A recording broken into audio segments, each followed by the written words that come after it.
শতরূপ ঘোষ ফিরহাদ হাকিমকে গাঁজাখোর বলে। আরও কিছু বলা দরকার ছিল। ফিরহাদ হাকিমের মধ্যে ফালতু লোক কটা আছে? উনি আগে যাদবপুর ইউনিভার্সিটির ওই নোংরামোগুলো সামলাক, এতদিন ভোট হয়েছে একবারও জিততে পারেনি, গাঁজা খেয়ে এসব কথাবার্তাগুলো বলে। ভালোই বলেছে, গাঁজা খোররা এমনি ভুলভাল বকে।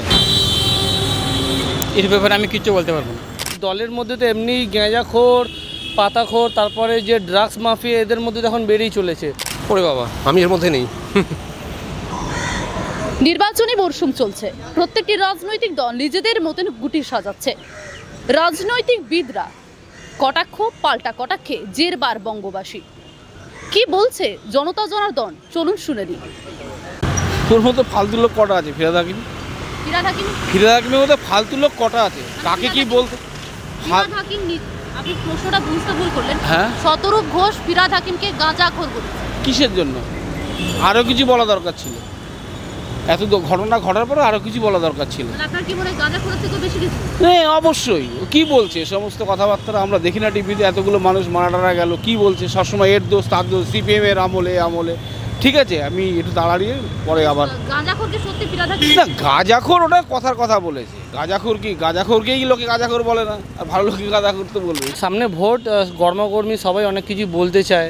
মানে আমি বলবো যে এমনিতে এদের মধ্যে তো আছেই, মানে গাঁজা কেসে ঢুকিয়ে দাও, এদের মধ্যেই তো চলটা আছেই।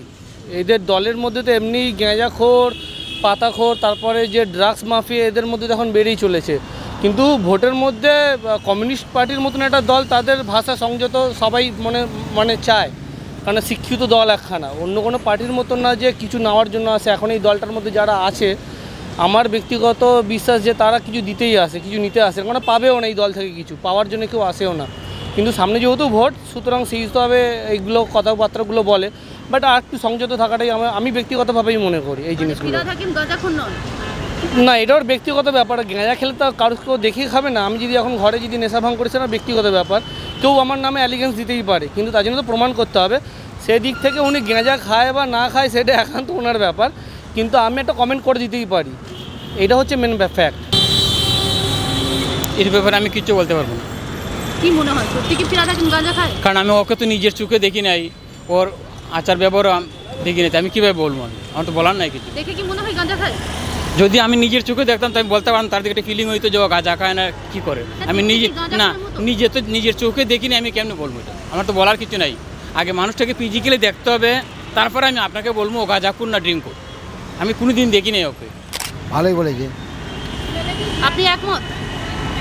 কি মনে হয় রোজ গাঁজা খায়? হ্যাঁ, রোজ গাঁজা খায়। তার জন্য কি ভুলভাল বকে? হ্যাঁ, ভুলভাল বকে। কেন এরকম কেন বলছে? গাঁজা খোররা এমনি ভুলভাল বকে খেলে। তিনি রাজ্যের মেয়র, কি করে ভুলভাল বকতে পারেন? বকবে, গাঁজা খোররা এমনি ভুলভাল বকে। গাঁজা খায় না, তারা এমনি ভুলভাল বকে। ফিরহাদ হাকিম গাঁজা খায় না, সেটা বলতে পারছি না আমি। আপনি এই তো বললেন গাঁজাখোর বলেছেন, কি বলবেন? ওরে বাবা, আমি এর মধ্যে নেই। উনি আগে যাদবপুর ইউনিভার্সিটির ওই নোংরামোগুলো সামলাক, এতদিন ভোট হয়েছে একবারও জিততে পারেনি। উনি আমাদের মহানাগরিক ফিরহাদ হাকিমকে বলছেন গাঁজা করি। উনি আগে নিজের গাঁজার এটা সামলাক, তারপর অন্য কাউকে বলবেন। মানে শতরূপী গাঁজাখোর আপনি বলছেন? হ্যাঁ, ওইটা আমি বলছি না, বাংলার মানুষ বলছে। আর যতবারই ভোটে দাঁড়িয়েছে, আর আমি তো তাই বলছি, যতবারই ভোটে দাঁড়িয়েছে ততবারই হেরেছেন। হ্যাঁ, গাঁজা খেয়ে এসব কথাবার্তাগুলো বলে না। তো আমাদের কলকাতার মহানাগরিককে এরকমভাবে কথা বলার সাহস ওনাকে কে দিয়েছে কেউ জানে না। গাঁজাটা উনিই খেয়েছে আমার মনে হয়। আমরা শুনে নিলাম আম জনতা এ বিষয়ে কি বললেন। ক্যামেরায় সৃজিতার সঙ্গে শোভনের রিপোর্ট, বাংলা হান্ট।